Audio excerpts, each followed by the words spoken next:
Antara nikmat terbesar abad ke-21 ialah teknologi, dan secara spesifik teknologi yang kita nikmati ketika ini ialah teknologi yang membenarkan kita untuk menyuarakan pandangan, menyatakan rasa dan menunjukkan sokongan dan juga bantahan tanpa perlu tunjuk nama, tunjuk muka, dan keadaan kita boleh buat fake account bukan satu dua, berpuluh-puluh fake account. Dan kita boleh bicarakan tentang isu-isu sensitif seperti mana vaksin, SOP, soal Israel, Palestin tanpa perlu orang kenal siapakah sebenarnya yang berbicara. Tetapi dalam kecamuk itu, hanya satu perkara yang mengikat kita kepada kemanusiaan diri kita sebagai seorang insan, dan satu perkara tersebut ialah budaya. Memastikan bahawa kita masih lagi terikat dengan peraturan, terikat dengan adab dan tata susila. Dan hari ini, 21 Mei 2021, saban tahun, secara sedunia, secara global kita menyambut Hari Kepelbagaian Sedunia untuk dialog dan pembangunan. Dan hari ini, Darah Muda ingin mengambil kesempatan ini untuk mengupas sejauh manakah pelancongan dan juga kebudayaan membentuk generasi, khususnya belia. Bagaimanakah belia memahami nuansa budaya dalam kalangan masyarakat kita. Bersama dengan kami ketika ini, ada dua tetamu di talian. Bersama dengan kita, di talian sekian, Puan Ezlina Alias, Pengarah Jabatan Kebudayaan dan Kesihatan Negara Melaka, dan bersama dengan kami ketika ini di talian telefon Encik Taufik Ahmad, seorang pengaruh media sosial, bersama dengan kita untuk bicarakan tentang topik hari ini. Tapi saya nak mulakan dulu dengan Puan Ezlina. Kita akan masuk sedikit, Puan, sebelum kita masuk pada kebudayaan, adalah soal pelancongan. Perkara yang paling sensitif dan juga perkara yang kita nak supaya dengan habisnya COVID-19 ini kita boleh laksanakan dengan bebas, ya, boleh berlancong dan sebagainya. Tetapi setelah setahun daripada kita COVID-19 ini, antara idea awal tahun lepas ialah virtual tourism. Tetapi sejauh manakah virtual tourism itu memberikan manfaat kepada pemain industri dalam negara kita, Puan? Ya, saya. Pelancongan maya ataupun kita sebut sebagai virtual tourism ni pada dasarnya dia dilancarkan dalam konsep hybrid, ya, di mana konsep hybrid ni dia melibatkan satu platform media yang sangat penting, iaitu media sosial ataupun dalam konteks ini platform media itu sendiri, dan juga secara fizikalnya adalah individu yang akan mengetuai, ya. Mungkin macam kita buat, kalau katakan kita pergi melancong lah contoh, ya, kita ada orang kata pemandu pelancong, ya. Jadi pelancongan hybrid ini dia menggabungkan kedua-dua konsep realiti maya dan juga pelancongan lah. Dan pada hakikatnya sebenarnya pelancongan maya memudahkan kita menikmati pengalaman melancong tanpa kita perlu melakukan perjalanan ke situ. Jadi sebenarnya pelancongan maya ini mempunyai pelbagai bentuk dan sebenarnya ia memerlukan kemampuan teknologi yang orang kata walaupun basic, tetapi perlulah orang kata HD lah contoh, ya. Kita nak nampak dia lebih jelas, ya. Seolah-olah macam Irfan sendirilah contoh, ya. Irfan nak ke Melaka. Sekarang ni kita sedang dalam tempoh PKP, ya, tak boleh nak ke Melaka nak menikmati pelancongan tu. Jadi kita dengan platform ini sebagai contoh lah, ya, sebab di Melaka sebenarnya konsep ini telah diterokai oleh Tuan Haji Syaukani Abbas, ya, salah seorang pemandu pelancong yang terkenal di Melaka ini, dan beliau telah bersama-sama dengan Tourism Melaka dan pasukannya, ya, iaitu The Buddies, ya, dengan menggunakan konsep My Virtual Experience yang telah mereka orang kata lancarkan untuk melaksanakan pelancongan maya, dan alhamdulillah menurut beliau konsep itu telah mula diterima, ya, di mana pengalamannya sudah tentulah berbeza, tetapi sekurang-kurangnya kita dapat pergi ke satu ruang lingkup yang orang kata sangat menarik, ya, di mana saya nak bangkitkan dia mudah diterima ketika ini sudah semakin popular, tetapi dia belum cukup kuat untuk membangunkan kembali industri pelancongan kita. Walaupun dah diterima ramai, tapi belum menjana pendapatan yang cukup lumayan untuk menyelamatkan pemain-pemain industri. Itu sudah tentu, ya, Irfan, sebabnya ini merupakan salah satu perkara baru dan ia memerlukan satu momentum bagi kita memaksimalkan sebarannya, dan kita pun baru setahun dua ini yang kita mengalami pandemik yang menyebabkan kita perlu bergantung kepada pelancongan maya, dan kita belum orang kata belum habis explore ataupun meneroka bagaimanakah pemain industri dapat memanfaatkan pelancongan maya ini kepada secara global, ya. Kalau masyarakat di luar negara sana mungkin sudah biasa, tetapi dalam konteks Malaysia dan Asia sendiri tak ramai lagi yang orang kata mampu mengikuti konsep pelancongan maya ini, walaupun dia lebih mudah, kita tak perlu pergi ke tempat dan lokasi Dan Puan, tersebut, tetapi di situ pengalamannya berbeza. di situ peranan Taufik Ahmad bersama dengan kita ketika ini dalam talian telefon, selepas ini dia akan bersama dengan kita dalam melalui Skype berkenaan dengan peranan belia untuk kita tingkatkan industri pelancongan kita. Sebelum kita masuk pada soal budaya selepas ini Taufik, ialah Taufik sendiri pernah siarkan dan terbitkan beberapa video berkenaan dengan pengalaman melancong. Tapi kalau nak terbitkan video melancong ni, mana kena pergilah melancong dulu baru boleh terbit video tersebut. Jadi langsung daripada apa yang disebut oleh Puan Azina tadi, apakah yang idea yang Taufik ada untuk memastikan bahawa industri pelancongan melayang ini boleh dikembangkan khususnya oleh influencer-influencer yang menerbitkan bahan-bahan di media sosial dan juga platform-platform maya seperti Taufik. Hello Taufik, Taufik boleh dengar? Ya, saya dengar. Taufik dapat soalan saya tadi? Ya, sila ulang. Taufik, saya tanyakan tadi, berkenaan dengan apakah peranan Taufik sebagai influencer dan juga penerbit konten-konten online untuk menggerakkan lagi pelancongan secara maya, memandangkan Taufik ada pengalaman tersebut melalui YouTube channel Taufik. Okey, bagi pandangan saya lah, secara sejujurnya, sekarang kalau diikutkan, konten yang saya masukkan ke dalam YouTube untuk sektor untuk pelancongan, untuk budaya yang saya bawa ialah dari waktu saya pergi ke luar negara. Waktu tu saya mengadaptasi apa yang saya bawa kepada keluar and then saya melihat kepelbagaian budaya negara luar and then kembali semula bila saya membuat video di Malaysia. So dari situ sebenarnya apa yang saya nak kongsikan ialah budaya yang saya tunjukkan dalam video tersebut ialah dari segi budaya saya dengan kawan-kawan, budaya yang saya terapkan dengan masyarakat luar, itu ialah dapat kombinasi antara dua negara. Sekarang sekiranya kalau dalam pandemik yang sebegini, sekiranya saya tak dapat keluar, maksudnya kita perlu patuh pada saranan kerajaan iaitu duduk di rumah. So bagi saya kita sekarang ikut secara maya melalui media-media sosial. Contohnya, tapi Taufik, satu lagi idea yang menarik bila saya tengok apa yang Taufik kongsikan di media sosial ialah kalaupun kita tak boleh nak melancong keluar untuk memahami budaya orang lain, berkawan dengan mereka daripada negara berbeza juga boleh berlakunya perkongsian budaya itu. Macam Taufik ada kawan-kawan daripada Jepun, kalau tak silap saya. Walaupun tak pergi ke Jepun lagi, tapi sebab kita dah kenal kawan Jepun tu, kita dah boleh berkongsi idea, berkongsi pengalaman tentang budaya yang berbeza kan? Ya, betul-betul. So dari situ, contohnya semasa bekerja, saya bekerja di company syarikat Jepun. So sebelum diorang pulang ke negara Jepun, salah satu budaya yang saya beritahu ke dia, contohnya macam diorang sendiri tanya kepada saya, apa keistimewaan barang-barang di Malaysia yang boleh dibawa pergi ke negara Jepun. Contohnya macam saya suka memberi dekat mereka salah satu beg yang dicanting batik dan dibawa pulang untuk ke negara Jepun. Contohnya macam tu. Jadi itu kaedah lain untuk kita berkongsi budaya. Walaupun tak melancong, walaupun secara fizikal tidak pergi ke negara lain, tapi dengan kaedah itu pun kita seolah-olah dah punya pengalaman yang berbeza. Dan saya nak kembali kepada Puan Azina, Puan. Bila kita sebut tentang kebudayaan ini, dia tidak hanya terbatas kepada pelancongan sebenarnya, tetapi juga kepada budaya itu yang penting.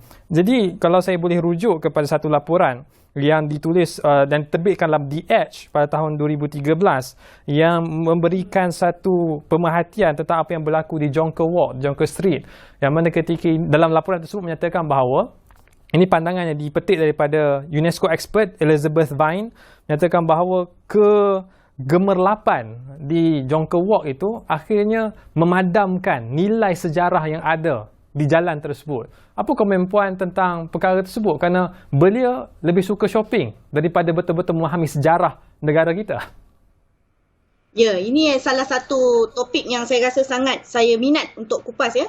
Sebab sebenarnya budaya ini, sebenarnya untuk kita memahamkan budaya, kepada generasi muda sangat penting kerana budaya sendiri punya pengertian yang cukup besar dalam membentuk ketamadunan ya. Aspek ketamadunan itu yang penting ya. Budaya adalah salah satu cara hidup ya. Cara hidup, cara kita berfikir ya, nilai-nilai murni ya, kepercayaan, kita memahami adat resam orang lain, itu adalah budaya. Tetapi dalam konteks masyarakat kita selalu seolah-olah bagaikan terkurung. Kita anggap budaya ni macam seni persembahan.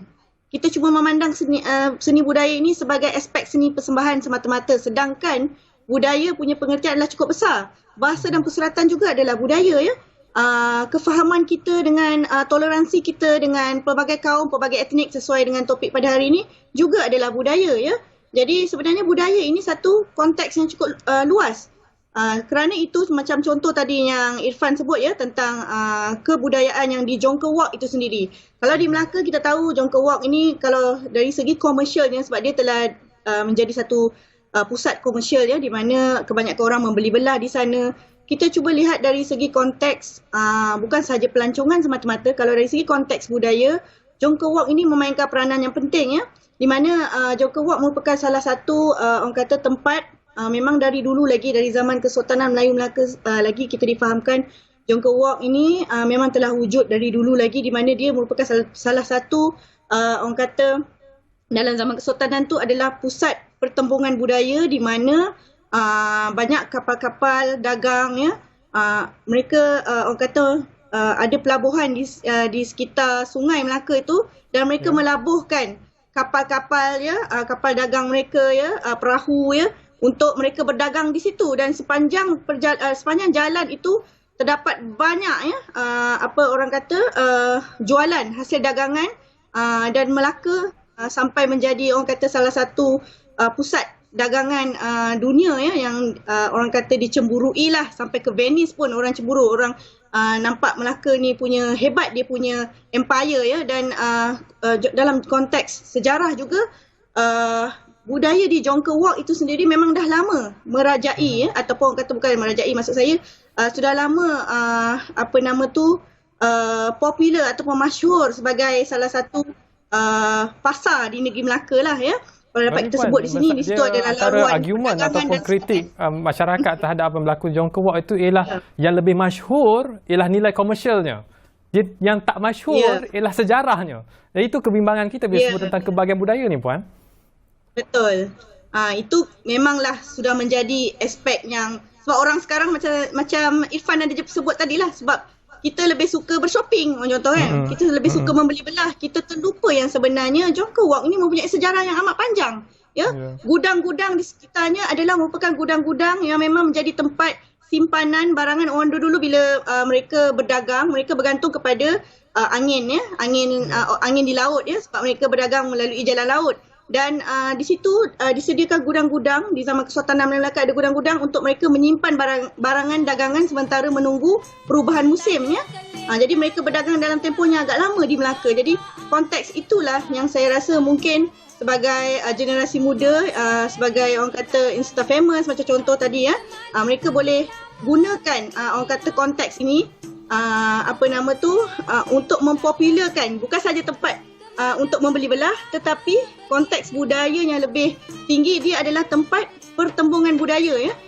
Timur dan Barat, di situlah tempatnya sebab dia pasar yang luas, di mana pernah disebut ya, Tom Patterson ada sebut ya di dalam dia punya jurnal ya, dia kata lebih 80 bahasa dituturkan di pelabuhan Melaka pada waktu itu. Jadi itulah konteks yang saya rasa kita perlu selalu selahkanlah kalau kita nak menjual produk pelancongan. Mungkin selain daripada pusat membeli belah, konteks budaya yang lebih besar yang membentuk ketamadunan. Kita akan berehat seketika. Kembali selepas ini, kita nak teruskan perbincangan tapi kita nak bangkit juga persoalan tentang apakah yang dihayati oleh beliau sebagai budaya. Adakah perkara yang disebut oleh Puan Azina ataupun ada perkara lain yang lebih mendominasi minda beliau. Kembali kita selepas ini, semuanya di Darah Muda.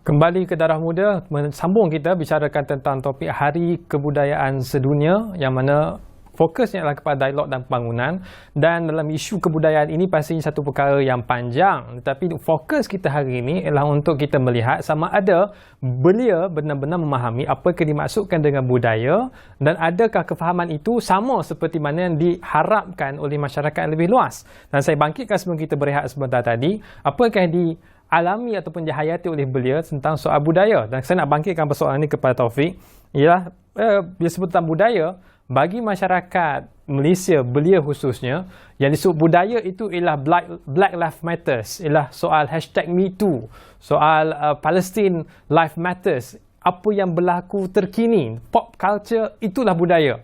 Bagi masyarakat Malaysia belia, mereka tak fikir tentang siapakah dia Cik Siti Wang Kembang. Tak cerita pasal Cik Siti Wang Kembang. Dia tak tahu siapakah Rosa Parks yang memulakan protes untuk masyarakat barat di Amerika Syarikat. Dan mereka tak kenal siapakah dia Fatimah Al-Fihri yang mengasaskan Universiti Al-Qawariyin di Morocco. Jadi Taufik, komen anda. Adakah setuju dengan kenyataan tersebut bahawa belia, budaya itu apa yang berlaku hari ini? Apa yang berlaku semalam tu mereka tak fikir lah. Itu generasi lepas, bukan generasi kami. Okey, bagi pendapat saya, budaya pada belia zaman sekarang ialah budaya yang menyokong untuk diri sendiri.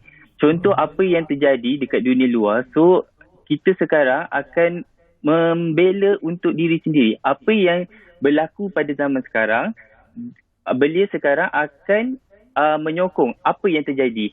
Beliau akan lupa dengan perkara-perkara yang berlaku pada peristiwa-peristiwa lepas.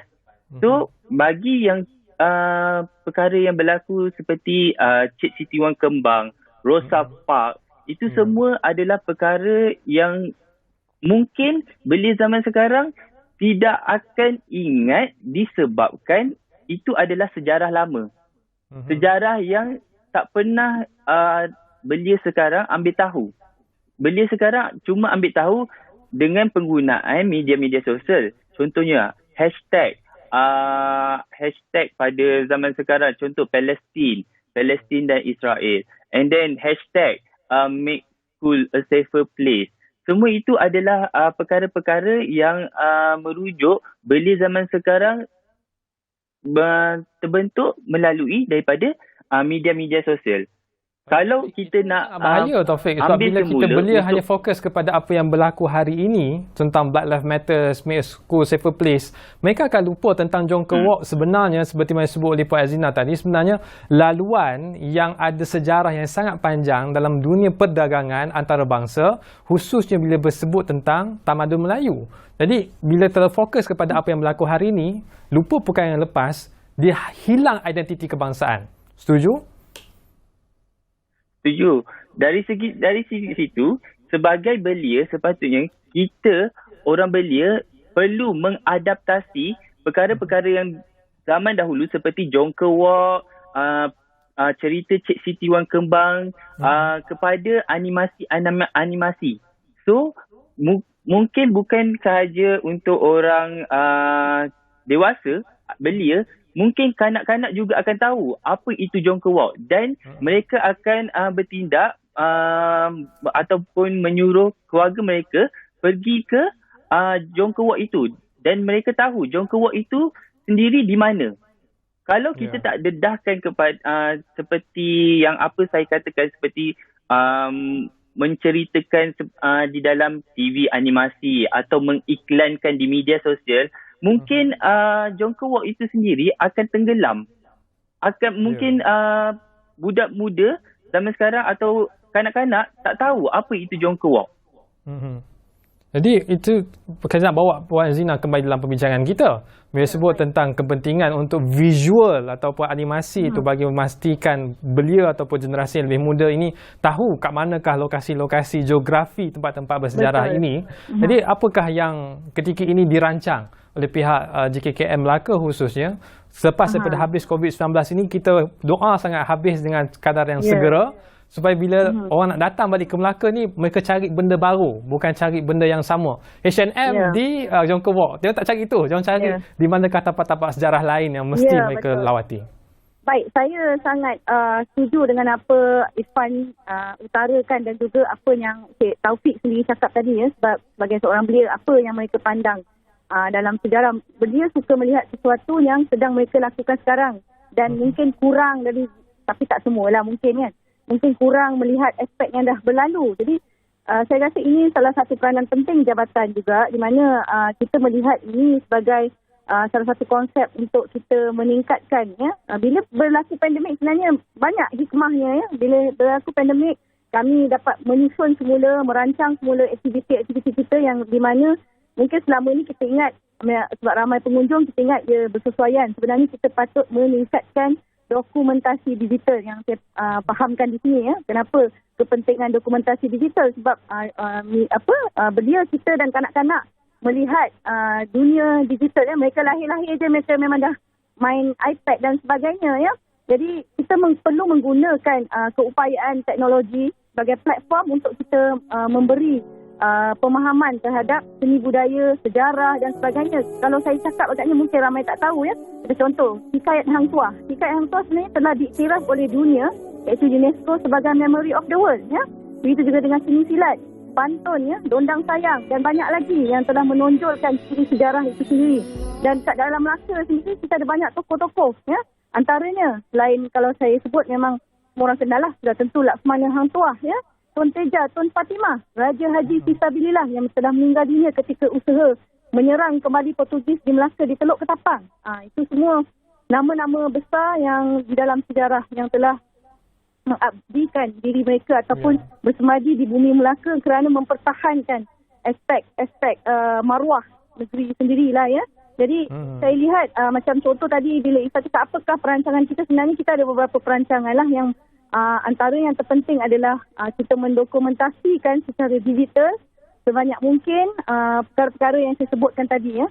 Kalau macam Hikayat Hang Tuah tu kita petik ya, dia ada banyak cerita-cerita kan, kita petik beberapa cerita, mungkin kita buat satu pementasan monolog yang menceritakan apa yang telah Hang Tuah cakap dan mungkin kita boleh memberi penerangan kepada generasi muda pentingnya sebab orang luar negara sendiri mengiktiraf Hang Tuah tu, tetapi kita rasa hanyalah sebagai mitos dan khayalan. Tun Fatimah, kenapa Sri Kandi Tun Fatimah penting? Beliau lah antara individu, baginda lah antara Tun Fatimah lah antara Sri Kandi yang telah mengumpulkan ya kerajaan Melayu Nusantara untuk kembali menyerang Portugis di Melaka ya.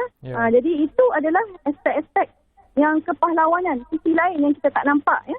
Dalam sejarah mungkin kita cerita secara, kalau kita belajar sejarah dia menjadi satu aspek untuk kita lulus sahaja, berbanding kita menceritakannya dalam bentuk animasi ya, dalam bentuk seni persembahan dan sebagainya. Jadi itu antara kita punya peranan dan kita di dalam era pandemik ni di KKM Melaka sendiri fokus kepada perkara dokumentasi digital dan juga aspek penyelidikan yang banyak kita ketinggalan apabila kita semasa kita tak ada pandemik, kita sibuk berfestival ya, kita sibuk buat perkara-perkara yang lebih coraknya. Itu satu idea yang menarik bila sebut tentang pendokumentasian secara digital.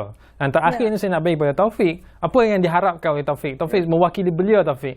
Saya pun ada harapan tapi saya tak nak sebut sekarang lah. Nanti kita boleh sebut lepas ni. Tapi Taufik sebagai mewakili belia ketika ini, apa yang akan Taufik harapkan dalam kempen untuk kita menggarap budaya yang ada dalam negara kita masuk meresap dalam jiwa anak muda kita? Apakah tindakan yang perlu diambil yang berkesan, yang belia nak dilaksanakan dengan segera dalam konteks budaya ini? Silakan Taufik. Okey, bagi saya lah, saya pun seorang golongan belia. Bagi saya ialah sekarang pihak kerajaan perlulah mengambil inisiatif untuk mempengaruhi semua golongan belia mahir atau tahu tentang budaya-budaya di Malaysia. Contohnya kita ada 3 budaya Melayu, budaya India dan budaya Cina. So budaya-budaya ini juga boleh kita terapkan. Tak semestinya budaya Cina boleh kita orang Cina je yang lalui. Kita sebagai golongan Melayu pun boleh juga terapkan sedikit. Mana yang elok kita ambil, mana yang tak elok kita tinggal. Tapi bagi saya zaman sekarang belia zaman sekarang ialah belia yang berani bersuara. Berani untuk perlu perlu ketengahkan apa pendapat masing-masing. So bagi saya ialah belia seorang yang perlu melakukan tingkah laku supaya negara luar pandang belia di Malaysia ialah belia yang dihormati. Bukan yang itu je, belia yang dihormati, perlukan belia yang kecaman. berani bersuara dalam konteks kebudayaan. Saya rasa itu highlight ataupun idea yang perlu kita garis bawahi, yang boleh kita kedepankan untuk projek kita memastikan budaya di Malaysia ini diiktiraf di peringkat dunia. Saya ucapkan terima kasih kepada duta tamu kita, Puan Azina Alias, Pengarah Jabatan Kebudayaan dan Kesenian Negara JKKM Melaka, dan juga Encik Taufik Ahmad, Pengaruh Media Sosial. Anda boleh lawati Facebook dan TikTok beliau kalau nak tahu lebih lanjut tentang apa yang beliau buat di media sosial itu. Tapi apapun, terima kasih kepada duta tamu kita berkongsi pandangan dan juga perspektif berkenaan dengan Hari Kebudayaan, Pelbagai Budaya Sedunia bersama dengan kami Darah Muda. Apapun bagi anda yang menonton Darah Muda, kita ingatkan setiap hari, saban hari, untuk terus patuhi SOP. Kita kena landaikan kembali kes COVID-19 walaupun angkanya semakin tinggi. Kita pernah disiplin sekali, kita boleh disiplin sekali lagi. Sekian daripada saya, Irfan Faruqi. Jumpa lagi.